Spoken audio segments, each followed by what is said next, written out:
Welcome back sa Panahon TV mga kababayan. Sa puntong ito, alamin na po natin ang magiging pagtaya ng panahon sa mga susunod na araw. Narito po ang 3-day weather forecast ng Pag-asa. Sa Baguio City, asahan po natin ang patuloy na mahihinang pag-ulan simula po yan bukas araw ng Biyernes hanggang sa darating na Linggo. Pero makakaranas pa rin naman tayo ng maaliwalas na panahon sa umaga at tanghali. Ang temperatura nyo po maglalaro yan sa pagitan ng 13 o 12 to 24 degrees Celsius. Dito po sa atin sa Metro Manila, asahan din po natin ang fair weather conditions for the next 3 days. Pero may posibilidad pa rin ng pagkakaroon ng mga isolated light rains.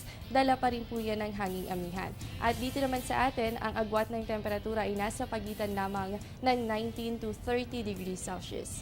Dako naman po tayo sa Metro Cebu. Asahan po natin ang good weather condition bukas at ganoon din po sa araw ng Sabado. So makakaranas lamang kayo ng mga pulupulong pagulan o pagkidlat at pagpulog. Pero on Sunday, mataas po ang chance na makaranas kayo ng maulan na panahon. Kaya sa mga kababayan po natin dyan, huwag natin kalilimutan ang patuloy na pagmumonitor sa mga weather updates. At sa Metro Davao naman po tayo, asahan natin ang mataas na posibilidad ng mga pag-ulan simula yan bukas, araw ng Biyernes hanggang sa darating na Linggo. Ganun din po yung mga thunderstorms activity na posible nga po magdulot ng mga mahihina hanggang sa tamtamang pag-ulan. Ang temperatura nyo po maglalaro naman yan sa pagitan ng 22 to 31 degrees Celsius.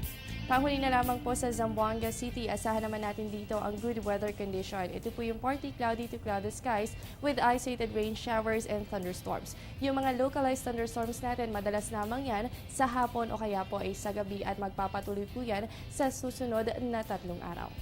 Alamin naman po natin ang agwat ng temperatura sa mga piling lungsod sa bansa. Sa Catbalogan, meron kayong 25 to 30 degrees Celsius at sa Cabanatuan, mababa na po ang 21 to 31 degrees Celsius. Sa mga nabanggit na areas, asahan pa rin natin ang pagkakaroon ng mga pulupulong mahihinang pag-ulan. Sa Kidapawan, meron po kayong 25 to 31 degrees Celsius at sa Surigao, mababa na po siya ng 22 to 28 degrees Celsius. At narito naman po ang magiging agwat ng temperatura sa mga tourist destination dito sa bansa. Sa Puerto Galera, meron kayong 22 to 30 degrees Celsius at sa Banaue, mababa pa rin po ang 10 to 23 degrees Celsius.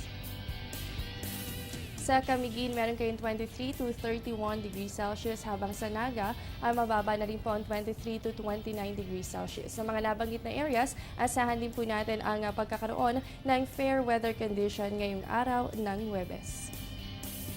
Magbabalik pa po kami matapos lamang ang ilang paalala.